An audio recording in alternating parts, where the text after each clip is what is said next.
On y va? On démarre au fur et à mesure. Tu vois. Bonsoir à tous, hein. Bonsoir à tous, bonsoir à toutes. Merci de nous rejoindre ce soir pour parler de leadership, leadership de demain. On est sur Entourage. Entourage, c'est quoi? Je suis Raouda Taminou, je suis la fondatrice d'Entourage. Entourage, c'est une plateforme qui démocratise l'accès aux experts de premier plan en Afrique. On veut permettre à tout un chacun d'accélérer sa trajectoire en Afrique. Il y a plein de visages, j'espère que vous reconnaissez, dont Nabou justement. Et ces experts aujourd'hui, ils sont sur Entourage pour vous aider à accélérer votre trajectoire. C'est des experts devanciers qui ont surmonté les mêmes défis auxquels vous faites face aujourd'hui, les mêmes obstacles, et qui peuvent donc vous faire gagner du temps pour ne pas commettre les mêmes erreurs. C'est des experts décideurs, donc il y a plein de chefs d'entreprise, de chefs d'entreprise, de DG, qui peuvent vous donner des opportunités, des contacts, des marchés. Et bien sûr, c'est des facilitateurs qui peuvent vous connecter à la bonne personne. C'est ce que fait Entourage. On vous connecte à ces experts pour propulser votre trajectoire en Afrique. Pourquoi utiliser Entourage? Tout simplement parce qu'on vous connecte à ces experts de premier plan qui sont reconnus dans leur expertise, dans leur domaine, surtout en Afrique. Pourquoi également? Parce que grâce à ces experts, vous pouvez obtenir des conseils sur mesure grâce à des appels vidéo de 30 minutes à 1 heure pour recevoir des conseils et des conseils adaptés à vos besoins, à votre projet. Et enfin, grâce à cet accompagnement avec les experts et avec l'équipe entourage, vous pourrez atteindre vos objectifs beaucoup plus rapidement et plus facilement et gagner de la valeur dès votre première session. C'est ce qu'on est là pour vous présenter. Ces experts comme Nabou, ils sont très sollicités. Ils ne sont pas disponibles ailleurs. Nabou n'accompagne pas les individus, elle accompagne les entreprises, les dirigeants, mais avec Entourage, elle veut donner accès à son expertise pour que tout un chacun puisse la solliciter et se faire accompagner. Voilà quelques mots sur Entourage. On en parlera tout à l'heure, mais sans plus attendre, on est là pour parler de leadership de demain. Au programme, on est ensemble pour 1 heure avec Nabo qui va nous faire une keynote thématique sur cette thématique, comment est-ce qu'on aligne son parcours professionnel avec ses valeurs personnelles, tout en développant les compétences clés pour exceller. Et ensuite, on a collecté beaucoup de questions, je crois environ 150 questions en Naboo, hein, qu'on a collectées en amont, qu'on a tout, on a synthétisé pour sortir les questions clés. Donc, Naboo va répondre à ces questions en live et ensuite, on découvrira comment on peut aller plus loin, comment vous pouvez aller plus loin avec Naboo. Et à la fin, il y a une grosse surprise pour vous, pour une grosse annonce en tout cas, on va dire. On y va? Naboo, la Oui, parole est à toi. bonsoir à tous. Écoutez, je suis très contente d'être là aujourd'hui avec vous. Et merci à tous ceux qui se sont inscrits et qui sont présents avec nous sur la masterclass Entourage avec Naboufal. Euh, j'ai commencé ma carrière il y a 25 ans, un peu plus de 25 ans. J'ai l'air plus jeune de mon âge, je sais. Je n'attends pas qu'on me le dise, moi-même je l'ai. Et tout ça à travailler, bien sûr, lorsqu'on est en entreprise, ce qui est très important pour les N+1, c'est l'atteinte des objectifs.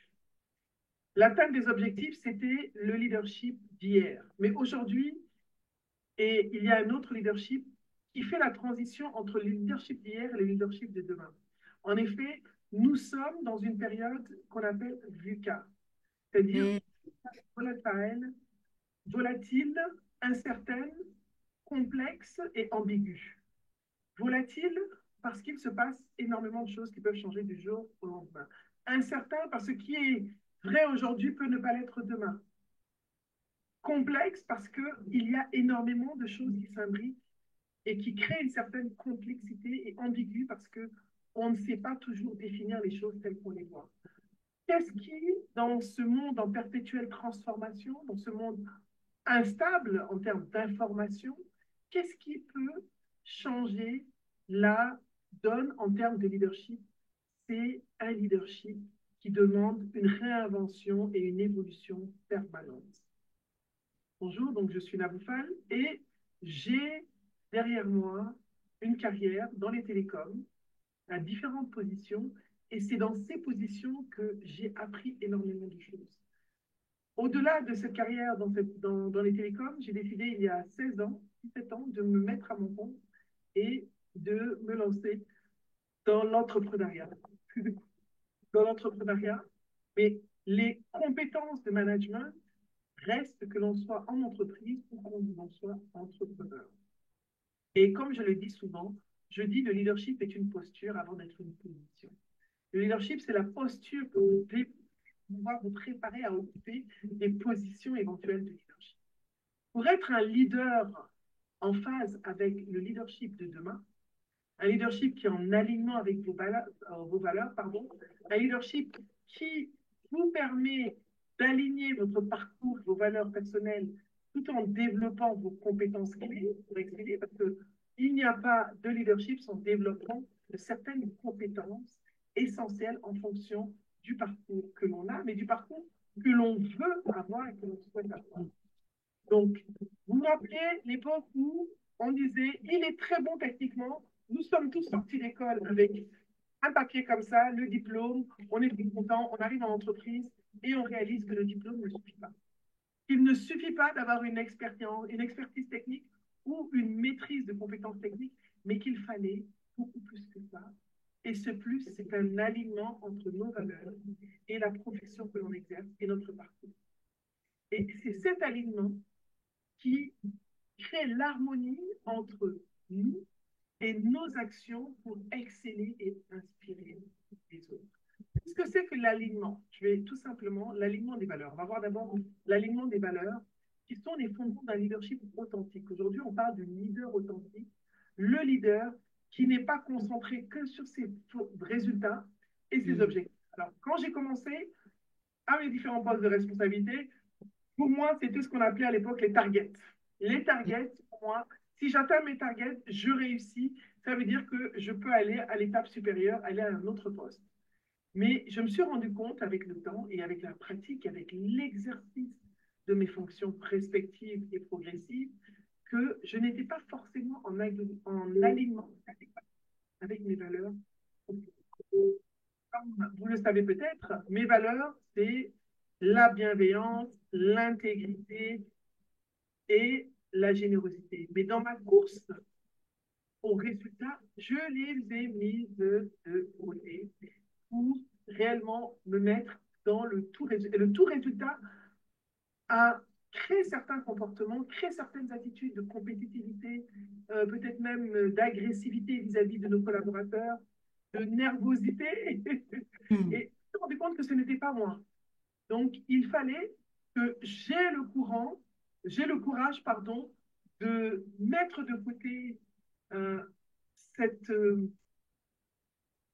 cette fabrication de personnalité qui n'était pas moi, liée à la course au résultat, pour réellement me retrouver et dire non, dans certains cas, à certaines choses, oser challenger mes N plus 1, parce que vous savez, on évolue dans le contexte où on dit non, celui qui est ton supérieur, tout ce qu'il dit, tu dois dire oui. Mais des fois, si quelqu'un est votre supérieur, et souvent c'est parce qu'il a besoin d'être challengé, et il a besoin d'avoir une opinion contraire qui va lui permettre d'enrichir la conversation et de développer des solutions innovantes par rapport à un même problème. Donc, je réalisais que mes valeurs étaient proches de ce qu'il fallait faire pour implémenter ce leadership du futur, qui est un leadership qui me demande l'impact. Quel impact est-ce que mes actions ont sur mon équipe? Quel impact est-ce que mes actions ont sur moi-même? Par exemple, je me rappelle quand j'étais en expatriation, j'étais assez vexée et j'ai mené moi-même ce combat. J'avais les salaires d'expatriés, nous étions expatriés, étaient des fois, est-ce que c'est pas, des fois 10 fois, 5 à 10, 9, 8 à 10 fois supérieurs au salaire des N-1. Alors, j'ai mené moi-même ma petite révolution pour dire que je n'étais pas d'accord et que je pensais qu'il fallait on ajuste les salaires des locaux. J'avoue que ça m'a créé pas mal de problèmes, mais au moins, j'étais en alignement et je me suis sentie en phase avec moi-même. Et ça m'a permis de mieux, d'avoir plus d'empathie, mieux mobiliser mon équipe et de mieux partager avec eux les valeurs que je portais et d'être beaucoup plus authentique en tant que leader. Alors, je vais vous poser une question.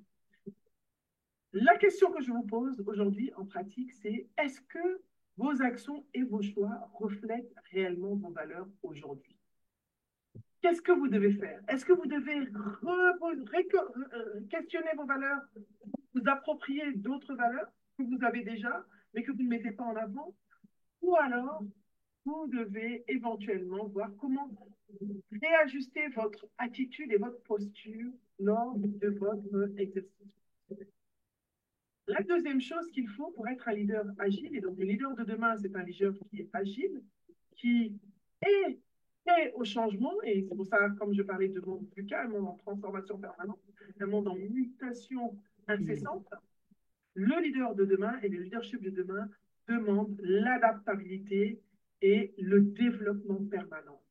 C'est pour ça, vous verrez, si vous allez sur ma chaîne YouTube, je parle de compétences, de compétences, développement professionnel, développement personnel. C'est dans la formation continue, dans le développement de compétences et de connaissances continues, qu'on va trouver notre agilité. Pourquoi? On est dans un monde qui est connecté. La preuve, vous êtes là, vous êtes de plusieurs pays, vous êtes de plusieurs secteurs d'activité, mais nous sommes tous ensemble parce que vous voulez absolument vous développer. Et être ensemble, ça veut dire qu'il y a des gens qui sont du Sénégal, du Mali, du Burkina, du Bénin, etc., de Côte d'Ivoire, mais tous, on est ensemble. Pourquoi je dis ça? Le monde est connecté, globalisé, on a accès à l'information. Il y a des millions d'informations qui circulent par minute. Ce qui est valable au temps T auquel je parle, il y a certaines informations, certaines données, certaines compétences qui deviennent même obsolètes à T plus une seconde parce qu'il y a une nouvelle compétence qui est venue. Et on l'a vu ces dernières années, on est arrivé, on a passé du digital qui avait le vent en poupe, après on a parlé des crypto-monnaies, de la blockchain, et maintenant on parle d'intelligence artificielle. Il faut constamment se mettre à jour et être en posture de self-actualization, d'actualisation de soi. Actualisation de soi, c'est mettre à jour ses compétences. La transformation ne vient pas en un jour, elle est le fruit d'un apprentissage. Si vous voyez que je fais ce que je fais, je peux vous dire que j'ai tellement investi en moi-même pour me former, en coaching, en leadership, pour pouvoir mieux guider ceux qui me font confiance. J'avais l'expérience et l'expertise. Mais cela ne suffisait pas. Il me fallait des outils d'accompagnement de façon à bien transmettre aux personnes qui sont autour de moi. D'autre part, dans ma carrière, j'ai fait face à beaucoup de challenges, comme chacun d'entre nous d'ailleurs. Mais certains challenges, je ne les attendais pas. Et je me suis rendu compte que ce que je connaissais n'était pas assez pour faire face au challenge. Au lieu de fuir le challenge, je me suis dit, il faut que j'apprenne, il faut que je fasse face au challenge. Alors, ça m'est arrivé, par exemple, lorsque j'ai fait face à l'administration fiscale, j'ai été redressée. Je n'avais pas forcément une bonne connaissance en fiscalité, mais je me suis dit, il faut que je comprenne les challenges, il faut que je comprenne la fiscalité, il faut que je comprenne les implications de façon à ce que, sans pour devenir pour autant un expert, mais au moins comprendre les tenants et les aboutissants en tant qu'entrepreneur. Et j'ai compris l'agilité et la résilience à ces moments-là. Donc, il est vraiment important en tant que leader, et le leader de demain, l'adaptabilité, la flexibilité, mais aussi l'agilité et surtout la résilience qui est une force. Pourquoi? Dans les échecs que j'ai eus, j'ai appris les plus grandes leçons. C'est très important. Dans chaque obstacle, ce que je vous recommande, c'est de vous demander quelles leçons je tire de cet échec, de ces erreurs. J'ai pu me tromper et vous avez le droit de vous tromper, mais il ne faut pas rester dans l'erreur. Il faut apprendre et accepter la remise en question pour pouvoir se réinventer et se corriger. Alors, autre chose, il y a l'importance de l'intelligence émotionnelle et de l'empathie. Très Oui. important, j'en parle tout le temps dans mes vidéos. Euh, L'intelligence émotionnelle, il faut pouvoir se mettre, comprendre les émotions des autres. Moi, je me disais au début, voilà, le chef, vous savez, on a la notion, le leader, je suis un poste de responsabilité, je suis un chef. Mais avec le temps, j'ai compris qu'il fallait développer plus d'empathie vis-à-vis des gens. Comprendre les besoins des autres, comprendre leurs challenges, comprendre leurs peurs, comprendre les motivations de mes équipes. Et cela m'a permis de devenir un leader qui est capable de fédérer et de motiver. Donc, qu'est-ce que ça veut dire? Ça veut dire des fois faire des compromis, prendre le temps d'écouter et surtout, il faut qu'on accepte que c'est pas parce qu'on n'a pas des résultats immédiats que les gens ne sont pas performants. Il faut être patient et je vois souvent on est assez impatient, on veut que tout de suite ça réussisse. Il faut, lorsque je suis en équipe, avec mon équipe, je leur pose des questions, je prends le temps de les écouter afin de comprendre les challenges qu'ils ont. Et ça vous permettra d'adapter le rythme de vos projets à la réalité des forces des uns et des autres. Quand vous avez de l'écoute, vous connaissez les forces de vos collaborateurs ou les forces de vos collègues, et vous allez pouvoir vous appuyer sur les forces de certains de vos collègues. Voilà, donc si vous vous dites, je peux tout faire, non, vous ne pouvez pas tout faire et vous ne savez pas tout faire. Mais il y a dans votre environnement professionnel des personnes qui sont des personnes complémentaires. Si vous prenez le temps de les écouter, si vous prenez le temps d'avoir de l'empathie et de l'écoute vis-à-vis de ces personnes. Ensuite, il faut oser prendre des décisions décisions courageuses. Prendre des décisions courageuses, mais pas pour une minute, mais oser, dans le leadership de demain, on ose aller à contre-courant, on ose aller contre le statut quo. Moi, j'ai des fois refusé des choses qui n'étaient pas en phase avec ma vision, avec mes valeurs. Parce que je savais que sur le long terme, ça allait m'ennuyer ou alors ça allait mal se terminer. Donc, écoutez-vous, prenez le temps de vous écouter. Soyez intègre et honnête avec vous-même. N'oubliez pas que le courage, c'est savoir dire non au compromis et être fidèle à ses engagements, même quand on a une forte pression. Ce sont sur ces décisions-là que vous allez construire votre crédibilité et votre réputation de leader qui vont vous permettre de faire la différence. Alors, je vais prendre mon exemple hein, tout seul. Lorsque j'ai créé, j'avais l'agence de pub, j'ai l'agence de communication qui s'appelle Vidéo, mais j'ai réorganisé mon entreprise en créant la Bouffane Academy, qui fait partie du groupe maintenant Vidéo. Et je savais que mon objectif, c'était de faire briller les leaders africains tout en restant aligné avec ma mission, en transmettant des valeurs et des compétences. Ce n'est pas toujours facile, mais c'est cet alignement qui me permet aujourd'hui d'avoir la crédibilité et la réputation que j'ai. Alors, quel est le leadership de demain en conclusion? C'est un leadership qui va se construire sur l'humain, qui va se construire sur l'authenticité, qui va se construire sur la capacité d'adaptation, l'adaptabilité.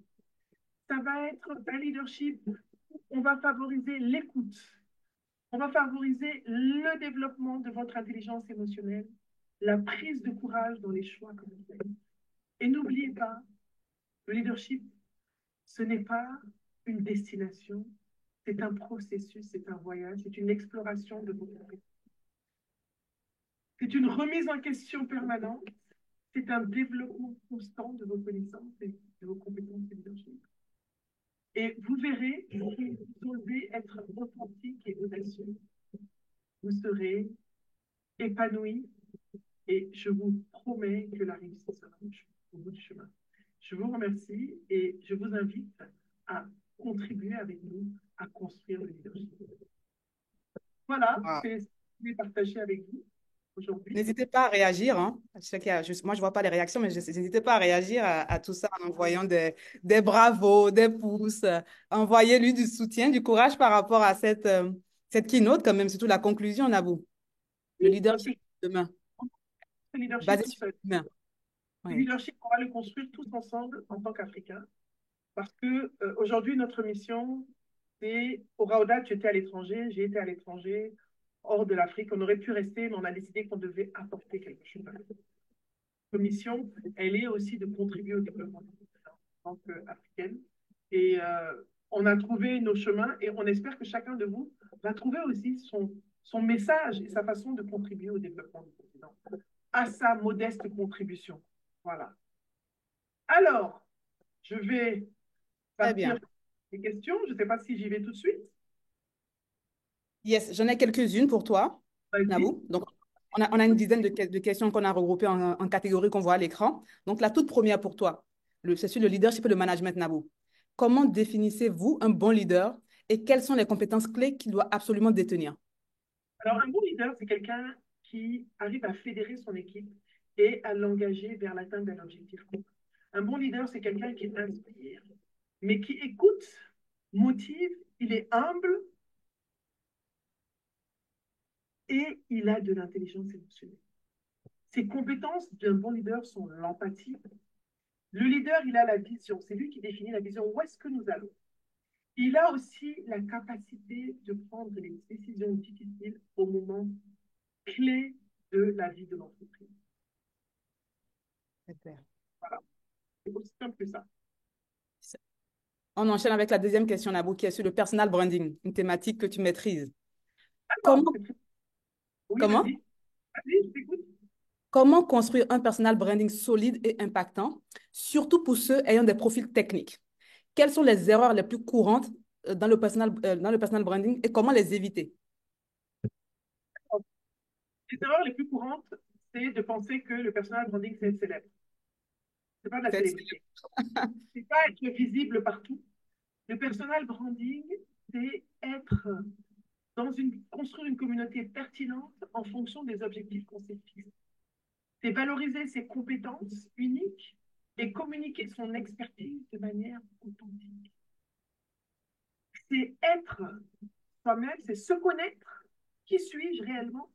Se faire connaître auprès d'une communauté pertinente qui partage nos valeurs et qui est en lien avec les objectifs qu'on s'est fixés. Et enfin, être reconnu par cette communauté. Alors, quand je parle d'objectif, quel est votre objectif? Pourquoi est-ce que vous développez votre personal branding? Tout le monde n'est pas obligé de développer ce personnel. Le Mhm. personnel branding, vous le développez parce que vous avez un besoin, un objectif précis à un moment donné. Vous allez, soit vous voulez passer à un autre niveau dans votre carrière, vous voulez vous faire remarquer des recruteurs.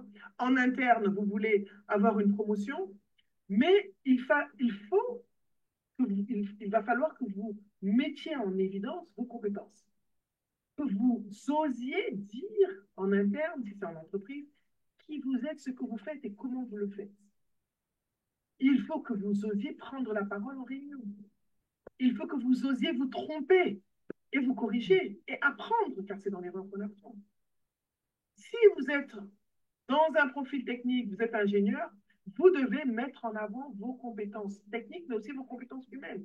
Un poste de management ne sera pas donné à quelqu'un qui n'est pas capable de gérer des humains, quel que soit son niveau de technicité.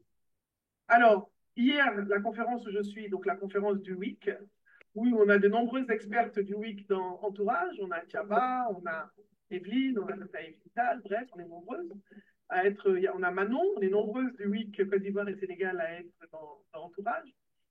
Euh, Hier, il y a une jeune dame qui est chez Wave qui a dit mon directeur m'a nommé chef de la direction technique informatique. Pourquoi? Parce qu'il a dit c'est plus facile pour un technicien, c'est plus difficile pour un technicien de devenir un bon manager que pour un manager de devenir un bon technicien. Donc, c'est important de développer des compétences de management et de montrer les compétences que l'on a en tant que technicien pour ne pas être cantonné qu'à la technique. Et utilisez des plateformes professionnelles comme LinkedIn ou Twitter pour partager vos projets, votre vision, partager des articles, montrer, choisissez vos sujets d'expertise et comment est-ce que vous voulez être perçu et être vu. Voilà. Super. Ce que j'ai beaucoup aimé dans cette réponse, je pense qu'on oublie souvent le personal branding, on pense que c'est se faire connaître, mais tu as dit c'est déjà se connaître soi-même. Je pense qu'on oublie souvent ce maillon-là, en fait. De l'intérieur vers l'extérieur. C'est pas de l'extérieur en train de montrer, c'est oh là là, non, c'est pas ça. Le matalana, comme on dit, la talakou, non, c'est pas ça. Parce un personal branding, tu dois délivrer auprès de ton client. Ce n'est pas qu'on dise que ah, Nabou, elle fait une masterclass, ok, mais bon, la masterclass, si vous venez que je vous raconte que des bêtises, c'est dire, oh là là, la dame, là, on la voit, mais vraiment, ça ne va pas. Voilà. Très clair. On passe à la troisième catégorie, donc la carrière et évolution professionnelle. Quels conseils donneriez-vous pour passer d'une carrière professionnelle stagnante à une carrière dynamique et épanouissante? Alors déjà, il faudrait que vous sachiez quels sont vos objectifs. Qu'est-ce que vous voulez atteindre comme objectif en termes de carrière? Est-ce que vous voulez évoluer dans l'entreprise dans laquelle vous êtes? Ou est-ce que vous avez la volonté d'évoluer à l'extérieur de l'entreprise? Quels sont vos objectifs? Quel type d'entreprise dans laquelle vous voulez évoluer? Est-ce que vous voulez rester en secteur privé, dans le public, comment on appelle ça, en organisation internationale? C'est très important de savoir ce que vous voulez. Soyez intentionnel déjà. Soyez Quelles sont les intentionnel. forces que vous avez et que vous avez identifiées? Quelles sont les compétences dont vous avez besoin pour pouvoir atteindre le niveau de carrière que vous voulez atteindre? Faites-vous, formez-vous, demandez des formations dans les compétences qui sont nécessaires pour passer au next level. Et demandez et saisissez les opportunités de mentorat ou de coaching pour une orientation claire. C'est très important de mettre toutes les balles dans son camp Donc, la formation technique est importante quand on veut avoir. Tu ne peux pas devenir un commercial si tu ne vas pas faire une formation commerciale, quel que soit le nombre de soft skills que tu as. Donc, il n'y a pas de soft skills sans hard skills. Ça aussi, c'est vrai. Hmm. Si vous n'avez pas les compétences qu'il faut techniques, vous n'allez pas vouloir devenir je ne sais pas, je dis comme ça, tu ne peux pas devenir comptable si tu n'as aucune connaissance en comptabilité. Hmm. C'est vrai que tu vas devoir te former. Si tu as envie de devenir commercial, il faut comprendre la fonction, en fonction de là où tu viens, de quel secteur d'activité tu viens, enfin de quel département tu viens. Donc, il faut identifier ses forces, identifier le gap que l'on a pour construire sa carrière et se dire, voilà, par rapport aux objectifs que j'ai, voilà ce dont j'ai besoin. Dans 5 ans, j'aimerais être à telle position. Dans 2 ans là, voilà ce que je dois. La carrière, c'est de la formation continue. C'est de l'évolution en continu. Et l'apprentissage, ce n'est pas seulement la formation, les études, les masters. Je vois les gens qui multiplient les masters en désordre. Les Africains, diplôme. Il n'y a pas que ça. Il y a aussi, ne serait-ce que des conversations avec des gens, des vidéos, aller dans des conférences, rencontrer des personnes qui peuvent vous apporter de la valeur, discuter avec vos collègues pour comprendre leurs challenges, essayer de vous intéresser aux autres. C'est la formation, c'est l'éducation aussi avec les autres. C'est l'information, l'éducation, la formation. Et bénéficier, proposer même de monter un programme de mentorat en interne au sein de vos entreprises, en faisant mentorer par des gens qui sont en opposition. Et demander du coaching. Voilà. Super. Et du coup, pour creuser cette question d'évolution, on a une question sur la négociation salariale. Alors, Quelle... la négociation salariale, c'est une question très, très intéressante. Pourquoi? Parce que personne n'ose demander ce qu'il mérite. C'est ça. C'est ça. Elle a demandé, la personne a demandé quelle stratégie recommandez-vous pour évaluer et justifier sa valeur lors de la négociation d'un salaire? Mais si tu n'es pas sûr de ta valeur, ne va pas négocier. Quelle question?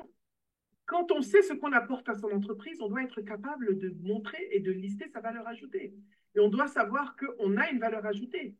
Et on doit avoir un argument de négociation. Il faut aller négocier quand on a des fois une autre proposition, ou alors quand on sait on peut avoir d'autres opportunités ailleurs. À ce moment-là, on a un levier de négociation. Si vous Hmm. ne voulez pas, vous négociez parce que vous savez que vous avez attrapé quelque chose. Ou alors quand vous savez que vous apportez réellement de la valeur. Et à ce moment-là, c'est à vous de mettre en avant la valeur que vous apportez. C'est ça. Et évaluer ce que on ne peut pas vous donner ce que vous ne demandez pas. C'est clair. Très bien, on Et si passe on sur la... dit non, c'est pas grave, vous essayez encore. C'est pas parce qu'on vous a dit non une fois que la vie s'arrête de tourner. Comment vous avez demandé?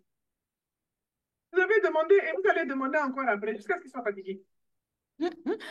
Ça marche. Et du coup, je pense que tu vas ça embrayer sur cette question de confiance en soi. Confiance en soi et syndrome de l'imposteur. On nous dit comment développer la confiance en soi et surmonter le syndrome de l'imposteur dans un environnement professionnel compétitif. Alors, déjà, repartez sur votre parcours. Qu'est-ce que vous avez accompli? Faites le point de vos accomplissements. Développer un growth mindset, une mentalité de croissance. Ah, je vais pas, c'est pas parce que vous regardez ma chaîne YouTube, mais je vous invite à aller sur ma chaîne YouTube. Il y a énormément de réponses sur le syndrome de l'imposteur, sur la mentalité de croissance. Mais surtout, ce que je veux vous dire, c'est qu'à chaque fois que vous arrivez à une étape, un cycle dans votre vie professionnelle, posez-vous les questions de qu'est-ce que j'ai appris et qu'est-ce que j'ai réalisé et écrivez-le. Listez vos réalisations, vous allez voir que vous allez réussir à surmonter le syndrome de l'imposteur. Parce que souvent, on n'est pas conscient de nos accomplissements, on les sous-estime, on les considère pas en fait. Donc, Ah oui. prenez le temps de valoriser vos accomplissements, de les écrire, de réfléchir sur finalement, si je suis arrivé à ce poste-là, les gens ne sont pas bêtes. C'est pas parce que vous êtes joli ou que vous êtes beau qu'on vous a mis à un poste. C'est parce que vous avez une valeur ajoutée. Donc, osez vous parler à vous-même, changez le dialogue que vous vous dites. Arrêtez de vous dire, oui, moi je vois tous les jours, mais même là, oui, je ne suis pas aussi fort que les autres, oui, je n'ai rien fait de nouveau. Arrêtez de vous auto-saboter, de parler de vous de façon négative. Cette fausse humilité-là, on n'en a pas besoin, elle n'a pas de sens, c'est une fausse humilité. Vous voulez genre faire genre, vous êtes humble, vous avez l'air idiot en fait. Vous vous diminuez, c'est de l'auto-sabotage, vous transmettez une image de personne qui n'est pas sûre d'elle et avec laquelle on n'a pas envie de travailler. Arrêtez de penser que quand vous vous diminuez, vous dire quelqu'un fait grandir personne. Vous énervez. Voilà, Hmm. j'ai parlé. Tu sais comment j'aime parler. C'est bon. Il y a une question que je n'ai pas notée, mais qui est intéressante là, les compétences financières. Je pense que celle-là, tu l'as vu passer. Oui, je Quel l'ai vu conseil? passer. Des personnes qui sont dans les départements financiers. Hmm. Alors, quand vous êtes. Alors, c'est intéressant parce que c'est l'essentiel de mon travail. Je travaille beaucoup avec les organisations financières, avec les banques, avec les assurances. Et la compétence qui manque le plus souvent, c'est l'intelligence émotionnelle. Les Hmm. filles ont besoin d'intelligence émotionnelle, communication. C'est vraiment et quand parle d'intelligence émotionnelle, c'est l'empathie. L'empathie est la façon de s'exprimer. Apprendre à communiquer avec les autres dans vos entourages. Même si vous êtes le meilleur financier du monde, vous n'avez pas le sens, vous n'avez pas d'empathie, vous n'avez pas vous ne savez pas communiquer, vous ne pouvez pas aider. Donc, c'est vraiment important que vous développiez votre intelligence émotionnelle, donc comprendre les autres, vous mettre à leur place avec l'empathie, mais surtout votre capacité à nouer des relations avec les autres. On a trop l'image du financier qui est dans son coin avec ses chiffres, mais qui ne connecte pas avec les autres. Si vous voulez évoluer dans votre carrière financière, vous devez, si vous aspirez à des postes de management, vous devez commencer à communiquer avec les autres. C'est dans la communication avec les autres qu'on développe ces compétences de management.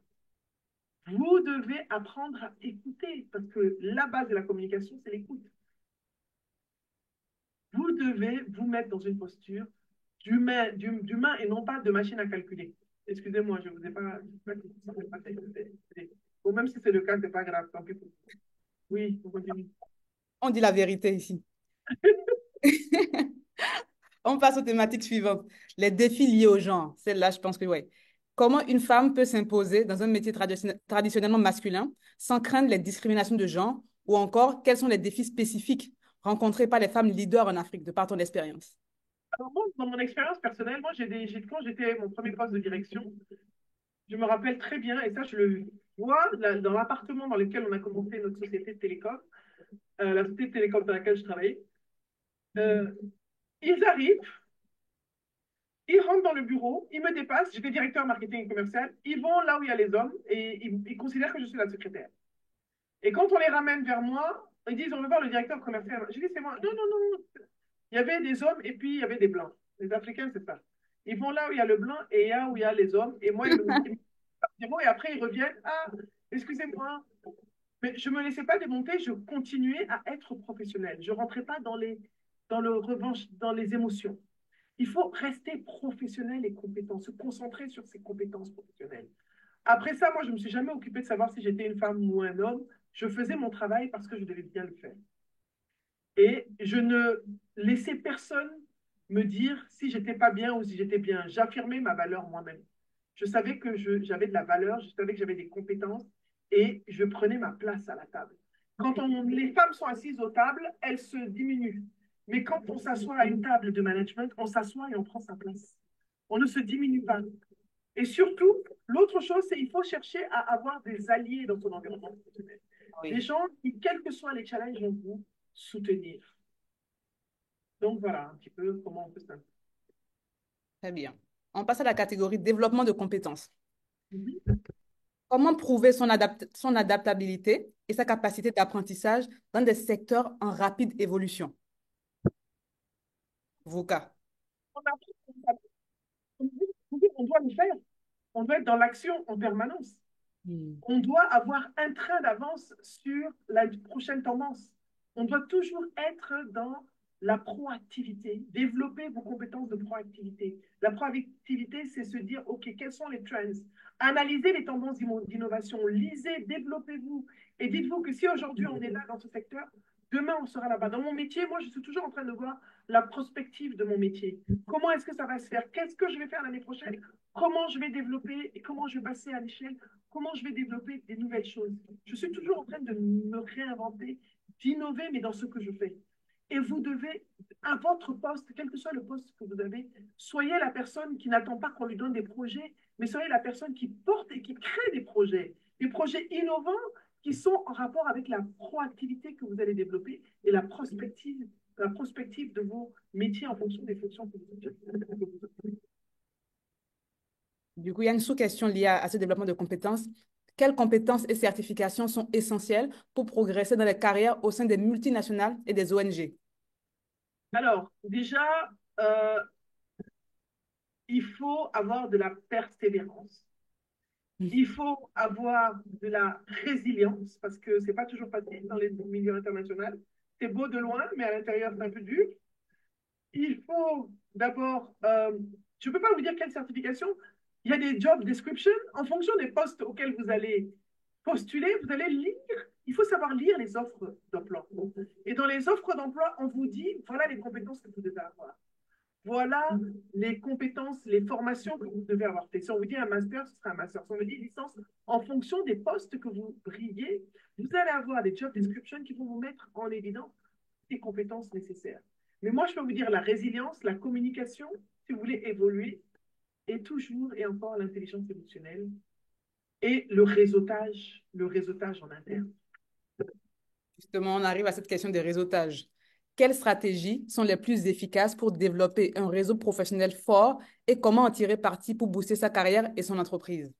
Alors, la première chose, un réseau, on ne le développe pas en stressant les gens. Alors, moi, je suis à une conférence, tu as des gens qui sont là, oui, je veux vous voir. Genre, ils veulent une consultation comme ça pendant debout, alors qu'il y a plein de personnes qui me parlent. Faut arrêter ça. Le réseau, il faut d'abord savoir de quel type de personnes vous voulez rencontrer, qui vous voulez voir et pourquoi. Et vous n'avez pas besoin de mettre un nom. Mais si vous avez envie de travailler dans un secteur international, soyez dans les événements où il y a des personnes du monde de DFI, des banques de développement, des Mhm. organisations internationales, pour vous faire connaître, tout simplement, pour communiquer avec les gens, pour savoir que vous existez, pas forcément pour chercher un emploi. Ne faites pas les choses seulement parce que vous avez besoin de quelque chose. Développez votre réseau parce que le réseau est important. Vous ne savez pas quel jour vous aurez besoin des gens. Ce n'est pas parce qu'on n'a pas besoin d'eux qu'on ne doit pas les contacter ou communiquer avec eux. J'ai un client, il me disait oui, que lui, il ne comprend pas, ça ne sert à rien de connaître les ministres et tout dans son secteur d'activité, il ne comprend pas comment il va. Je lui ai dit, fais, développe ton réseau. Aujourd'hui, c'est un de mes clients, mais vraiment le type, il ne voulait même pas parler avec quelqu'un, personal branding. C'est une de mes réussites. Il fait même des podcasts. Ses collaborateurs, c'est N-1, me dit, mais qu'est-ce que tu as fait à notre patron? Il a développé un réseau, c'est lui qui est avec les ministres ici et là, maintenant, tu ne peux plus l'attraper. Mais il a besoin de ça, il avait besoin de ça, et c'est comme ça qu'il est passé de responsable local, national, à responsable régional. Et aujourd'hui, il a encore un grand poste, il part l'année prochaine, pour avoir une autre promotion. Donc, il faut savoir ce que vous voulez. Quand vous avez, qu'est-ce que vous voulez? Si vous voulez être dans la finance, c'est avec les gens de la finance. Si vous voulez être dans les arts, vous cherchez soyez dans le milieu des gens des arts. Dans chaque milieu, essayez de développer un réseau, une personne par mois. Entretenez vos relations, pas parce que vous avez besoin de quelque chose, mais parce que c'est toujours intéressant. Parce que ces gens-là vont vous apprendre des choses que vous ne connaissez pas. Ces gens-là vont vous donner de la valeur ajoutée, ne serait-ce qu'au détour d'une conversation, d'une invitation à dîner. Et avec le temps, vous allez pouvoir tranquillement dire aux gens, voilà, je cherche des opportunités dans tel ou tel secteur. Vous avez déjà développé un réseau, vous entretenez ce réseau. C'est très facile de demander à quelqu'un avec lequel vous entretenez le réseau des services. Randa peut me demander des services, elle m'appelle, elle me demande comment je vais, on se parle. Mais tu ne parles pas avec quelqu'un un an, comme nous les Africains, on aime faire maintenant. Et puis, tu lui écris, tu lui dis, oui, est-ce que tu peux faire ça pour moi? L'autre jour, il y a un monsieur qui m'a dit ça. Tu sais, comme dit quoi, gros, c'est non qui envoie par là. Je n'ai pas dit non, je dis, il n'y a pas de problème. Il m'a trouvé sur ça. Je fais ce que je veux. Si jamais. Donc, c'est vraiment important d'être aussi intentionnel et de construire des relations avec les gens. Et une fois que vous avez des relations, vous allez pouvoir dire aux gens quelles sont vos intentions et quelles sont les opportunités que vous cherchez afin qu'ils puissent vous mettre eux aussi dans le réseau et vous transmettre la bonne information au moment où elle est disponible. Voilà. Très clair. Dernière catégorie, entrepreneuriat, n'est-ce pas? Comment se forger un mindset solide pour ne pas abandonner son projet d'entreprise face aux critiques venant souvent des proches et même face à la peur ou à la procrastination? Hmm. Ouais. Mon cher, là, il faut répondre, tu es entrepreneur comme moi. Quand je vais à la clinique, et moi, Ah, solide. Il faut te préparer à pleurer. Arrêtons de rêver. Soyons vrais. c'est la résilience. La résilience, la résilience et la résilience. Ça, c'est sûr. Est-ce qu'on a des premières réactions en ligne?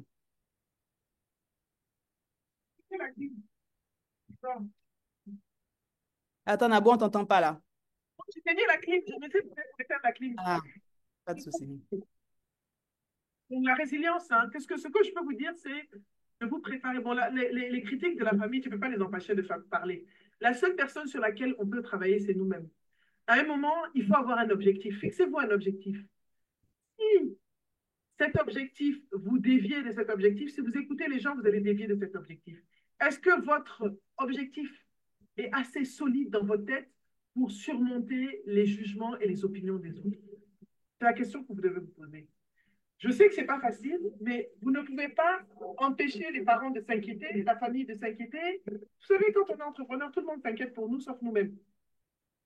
Et il faut être Hmm. prêt aussi à tomber. Parce que être entrepreneur, c'est des challenges du jour, du, du matin au soir. Ce n'est pas facile. Il y a les gens qui t'envoient des WhatsApp, ceux qui comprennent, parce qu'ils sont entrepreneurs comme moi, ils comprennent, les autres, ils ne comprennent pas. Il faut que tu sois toujours en train de répondre, alors que des fois, toi-même, tu n'as même pas eu le temps de dormir. Donc, être entrepreneur, c'est être prêt à sacrifier des choses pour euh, l'atteinte de son objectif. Et finalement, l'objectif, c'est quoi? L'objectif est dans le process. L'objectif est dans le process de réalisation de ce qu'on veut atteindre. C'est très complexe ce que je dis, mais on arrive à un niveau à chaque fois où on arrive à la réalisation de quelque chose, on a toujours des nouvelles idées, on veut toujours atteindre un nouvel objectif. C'est pour ça que je dis l'objectif est dans le process. Donc, ne vous lâchez, ne vous Hmm. démontez pas, ne vous découragez pas, mais soyez prêts à tomber, mais ne restez pas à terre trop longtemps. Soyez prêts à pleurer, c'est la vie, c'est comme ça, c'est la vie d'entrepreneur, c'est comme ça, c'est dur. Mais prenez un temps pour sécher vos larmes et surtout, entourez-vous aussi de personnes bienveillantes qui vont vous soutenir. Parce qu'on a besoin, on ne peut pas être entrepreneur seul. Soyez dans des communautés d'entrepreneurs, soyez avec des gens qui vous disent des choses, même si à la maison on ne vous soutient pas, mais soyez avec des amis qui vous soutiennent, ou des collègues, ou des personnes qui sont souvent des personnes étrangères qui n'ont pas besoin de vous connaître, des communautés d'entrepreneurs où vous pouvez trouver la force pour continuer en écoutant les histoires des autres entrepreneurs. Quand on dit en Afrique, c'est vrai, on fait beaucoup de forums, beaucoup de rencontres, c'est parce que les gens ont besoin d'entendre les histoires des autres pour se donner de la force. Voilà. Très clair. Super. Moi, j'ai une dernière question qui n'est pas dans la liste, du coup. C'est sur le mindset du dirigeant. Tu sais, Nabou, à un moment donné, à un certain stade d'expérience, plus on approche dans les postes de direction, il y a un shift qui doit commencer à se faire dans la tête des aspirants dirigeants, des dirigeants. Ce n'est pas l'entreprise qui nous fait une faveur. À un certain stade, c'est nous qui faisons une faveur à l'entreprise de nous recruter. Comment tu pourrais voilà, développer cette notion du mindset de dirigeant pour qu'il y ait un shift? Parce que souvent, les gens se disent merci, merci de m'avoir recruté, sans comprendre qu'à un moment donné, il n'y a pas la compétition, il y a pas tellement de gens, de dirigeants qualifiés. Le fait que tu arrives à ce stade-là, tu fais une faveur à l'entreprise et ça shift ton mindset. Comment on peut travailler ce mindset-là? Ce que tu veux dire, de te rendre compte que c'est toi qui apportes de la valeur, c'est ça? C'est ça. Alors, on est très francophone. Il y a pas que dans l'esprit francophone, quand on te donne un emploi, on te fait une faveur. C'est ça. On oublie que une entreprise, c'est la somme des compétences qui fait la réussite de l'entreprise. Et que nous, on n'est pas dans la retention des talents. C'est maintenant qu'on parle de talent. D'ailleurs, même il y a Afrique Talent. Je t'ai dit, Didier, là, il a un truc sur les pratiques de RH, là, en ce moment, ici. On n'est pas dans la rétention des talents. Et c'est maintenant qu'on est en train de travailler dessus. Parce qu'on ne valorise pas assez les talents. On se dit, ils cherchent du travail, les Africains. Oh, on sait, les jeunes cherchent du travail. Mais quand vous ne vous soignez pas vos talents, donnez-vous de la valeur en tant que talent.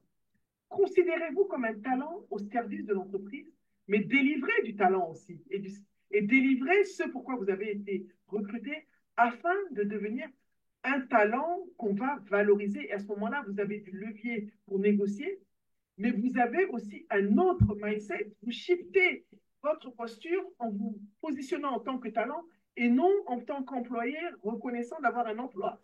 Reconnaissance. L'entreprise, moi, j'ai besoin de mes assistantes aujourd'hui, de mes collaboratrices pour m'aider. Toi-même, Rauda, tu sais que sans elles, je suis morte. Je sais. Toi, tu as besoin de tes collaborateurs pour travailler, pour avancer dans ce que tu fais. Sinon, Oui. je ne leur dis pas oui, oui, c'est parce qu'il n'y a pas de travail. Si tu ne travailles pas, je vais te chasser. Je suis bête si je dis ça. Parce que quand elles partent, là, j'ai mal à la tête. Je dois chercher encore quelqu'un d'autre pour les remplacer. Ça me fatigue. Surtout celles qui sont efficaces et qui m'apportent de la valeur. Très clair. Donc, il faut apprendre à valoriser ses compétences et à shifter son mindset en se disant pas non, je suis là parce que mon cousin m'a mis là ou mon oncle et ceci. Non, je travaille et j'apporte de la valeur à l'entreprise. C'est ça le vrai combat. Le vrai combat, c'est quelle est la valeur que tu apportes à l'organisation. Quelle est la valeur que tu apportes à l'entreprise? Très bonne question. Je pense que Food for Thought, ça nous laisse de quoi réfléchir sur la séance là. Tu as dit Nabou? Food for thought, exactly. C'est vraiment du food Food for for thought. Thought. On a, Exactement. est-ce qu'il y a des questions? Je ne sais pas s'il y en a. Non, il n'y en a pas. Non, normalement, il y en a à ce stade. Non. Non, on va enchaîner. Dans tous les cas, voilà, c'est les questions principales qui sont ressorties. Si Tu as quelqu'un dit veut comment? prendre la Tu peux répéter Nabou? Je dis, on a 10 minutes. Si quelqu'un veut prendre la parole, poser une question, on a un petit 10 minutes. Ou bien tu veux présenter quelque Je chose? présente, oui, je présente la suite parce que là maintenant, tu nous as donné pas mal de food for thought, comme tu dis justement. Et il y en a qui sont prêts à aller plus loin avec toi, justement. Et il y en a qui sont prêts à échanger en privé avec toi sur leurs problématiques professionnelles et business. Et c'est là que Entourage et Naboo ont vu le jour, justement. Comment est-ce qu'ensemble, on accompagne les talents qui sont ambitieux, qui sont prêts à investir sur leur développement professionnel et leur business, à propulser leur trajectoire en Afrique. Si c'est votre cas à vous, avec Naboo, il y a 3 étapes pour accélérer votre trajectoire. Entourage, je l'avais bien compris, hein, c'est des appels, c'est une plateforme pour réserver des sessions vidéo payantes avec des experts comme Naboo pour avoir des conseils personnalisés pour développer votre carrière, votre business ou votre expertise. Avec Naboo, c'est très simple. Il y a 3 étapes en général. Elle diagnostique votre projet, vos besoins. Diagnostic stratégique. Elle va commencer par vous écouter et comprendre vos défis. Elle vous donne même des questionnaires en amont pour qu'elle comprenne vos besoins et qu'elle identifie les blocages et les opportunités qui peuvent accélérer votre croissance. Après ça, dans le call, en one-to-one avec elle, elle vous aide à mettre en place votre feuille de route pratique. On l'a vu faire. On a même une cliente tout à l'heure qui va vous témoigner. Elle vous aide à mettre en place une feuille de route stratégique avec un plan d'action, avec des étapes ciblées et réalistes. Et après ça, c'est le passage à l'action et le suivi. Mon équipe et moi, on vous suit, on ne vous lâche pas derrière parce qu'on veut que vous passiez à l'action. On vous suit pendant 2 mois, on vous encourage pour vous aider à mettre en pratique les conseils de Nabo. Et c'est ça la collaboration aujourd'hui de Nabo et Entourage. Avec Entourage, faites des pas de géant et atteignez vos objectifs 3 fois plus vite. Parlez 1 heure avec Nabo sur Entourage et vous réglez le problème qui vous empêche de dormir depuis des semaines. Et ça, on pourra témoigner de ça ensemble. Comment on fait ça? Nabo, elle a 2 offres sur Entourage aujourd'hui. Elle a une offre pour les gens qui sont prêts à faire avancer leur carrière ou leur business. Vous êtes soit un professionnel ambitieux qui vise à progresser rapidement et sereinement en Afrique. Vous souhaitez peut-être propulser votre entreprise ou votre projet sur le continent, ou vous êtes en reconversion et cherchez une orientation concrète sur le marché.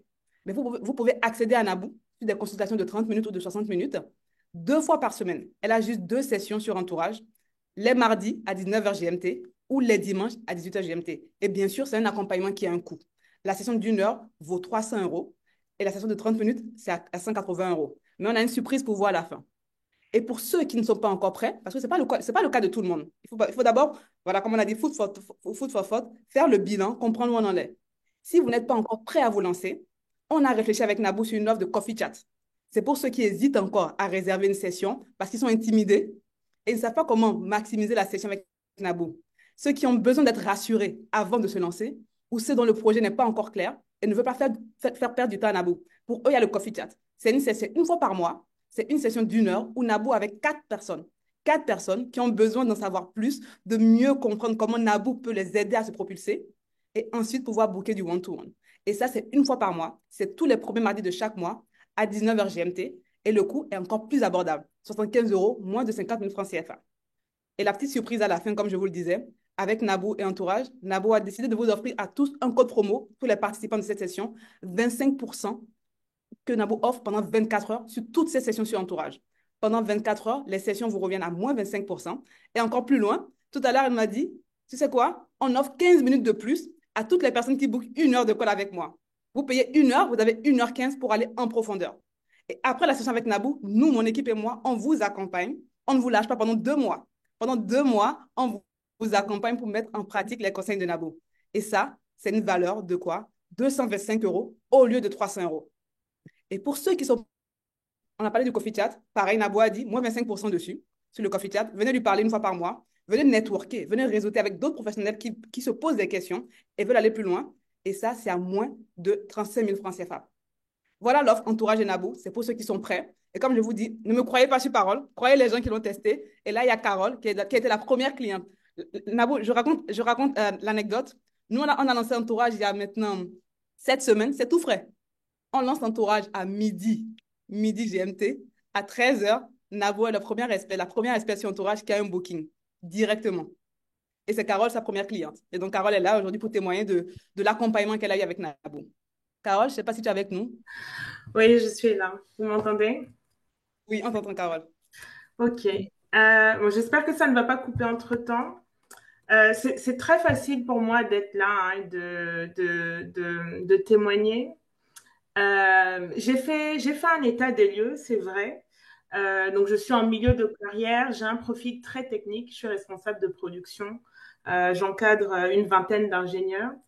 Et pour moi, c'était important de réfléchir à la manière dont je pouvais me renouveler et m'affirmer dans mon style de leadership, on va dire. Et donc, dans ces périodes-là, c'est important, comme je dis, d'avoir le bon entourage et l'offre d'entourage est vraiment tombée à pic. Donc, il faut dire que les personnes ressources sont de qualité. Et moi, mon premier choix a été sur Naboo. C'est porté sur Naboo, sans faire de jaloux, hein, bien sûr. Mais parce que je sais que Naboo est une tailleuse de diamants. Donc, c'est ce qui m'a plu pardon, dans son approche. Euh, et c'est là qu'on sait qu'on a affaire à un expert. C'est que sans spécialement avoir une attente très précise, le peu que j'aurais pu espérer a vraiment été dépassé. Euh, il y a eu une phase d'écoute. Je pense que Nabou m'a écouté parler pendant pas mal de temps. Et puis après, la phase de conseil a été très concrète, vraiment très concrète.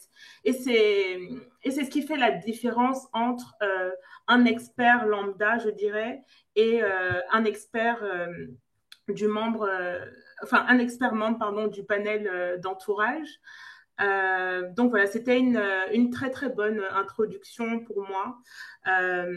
C'est plus qu'une plateforme, hein, donc il y a un certain nombre de personnes qui travaillent derrière aussi, euh, qui peuvent produire des résumés, qui ont noté les points clés de réflexion portés par l'expert et qui ne nous lâchent pas pendant quelques semaines.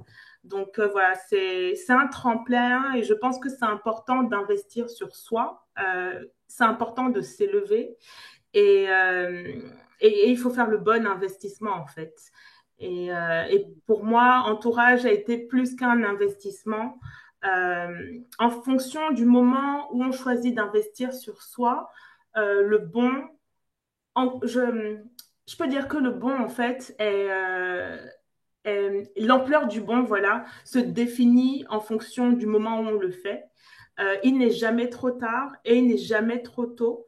Euh, Plutôt que de rester indéfiniment bloqué dans des réflexions, on a, grâce à Entourage et grâce à des personnes ressources telles que Naboufal, on a la possibilité d'ouvrir des portes hein, dans notre subconscient de manière à accélérer notre ascension personnelle. Quoi. Donc voilà, c'est ce que je pourrais dire. Merci beaucoup, Carole. Nabou, tu as un mot pour Carole? Je Oui, laisse la parole. Carole, ton message. Waouh, super. En tout cas, merci Carole. Et je suis contente que tu aies pu capitaliser sur cette rencontre pour développer ton plan de professionnel, quoi. Très bien, merci beaucoup, Carole. Mais voilà, c'est pour ça que je vous disais, ne nous croyez pas sur parole, écoutez des clients qui sont passés par là. Et donc, hein, si, comme Carole, vous voulez passer à l'action avec Nabou, si vous êtes un dirigeant, un entrepreneur, un manager ambitieux et que vous souhaitez diriger avec plus d'impact, établir votre image de marque pour attirer des opportunités, comme Nabou l'a dit, découvrir comment marier vos valeurs personnelles à vos aspirations professionnelles ou même faire croître votre entreprise en Afrique avec des conseils stratégiques, ben réservez maintenant Nabou. réservez maintenant votre session avec Naboo sur Entourage. Normalement, il y a le lien qui est dans le chat, le lien pour aller sur la page de Naboo sur Entourage. Dès que vous êtes dessus, il y a un gros bouton réserver maintenant et vous avez le code promo Naboo25 qui est valable 24 heures pour réserver vos premières consultations avec Naboo sans plus attendre. Et la dernière surprise que j'ai pour vous, c'est on vous dévoile en exclusivité la personne qui prend la place de Naboo la semaine prochaine, Naboo, notre cher Stanislas, qui nous fait Merci. également l'honneur de prendre la relève après toi sur sa Mon thématique de garçon, prédilection, stratégie d'investissement en Afrique. Et donc là, également dans le chat, on vous met le lien pour vous inscrire, pour participer à la masterclass qui est très exclusive et les places sont limitées. Donc vous aurez quelques heures d'avance avant la communication officielle demain. Voilà, j'espère que cette masterclass vous a donné des réflexions, vous a permis de mieux comprendre comment vous positionner, comment justement vous pouvez propulser votre carrière ou votre business en Afrique avec Entourage et Naboo. Et je vous dis donc à très vite pour une nouvelle session d'apprentissage sur Entourage. Et d'ici là, suivez-nous sur nos réseaux sociaux. Naboo, je te remercie énormément pour la confiance, pour le temps que tu nous as accordé. Est-ce que je te et, laisse le mot de la fin? on a notre conférence. C'est lui qui vient, il vient à notre conférence sur l'investissement à Abidjan, là. Donc, je rentre demain. Je quitte Dakar demain pour Abidjan. Et voilà, donc c'est l'équipe qui gagne, Stan, Naboo, tout le monde, tous les experts, Gilles Aconi, que des experts extraordinaires, pas que moi. Et quel que soit votre besoin, en fonction de ce que vous voulez, on est tous là vraiment pour vous apporter de la valeur, quoi. Je ne parle pas que de Naboo, mais je pense que vous avez, quel que soit votre secteur, vous n'avez pas forcément besoin de mon expertise. Mais si ce n'est pas moi, vous trouverez des personnes qui peuvent vous accompagner dans vos projets, dans ce que vous voulez faire, quel que soit l'expert que vous voulez. Parce que nous, si on avait eu un entourage à l'époque, ben, on ne serait pas là, hein. Voilà. Voilà.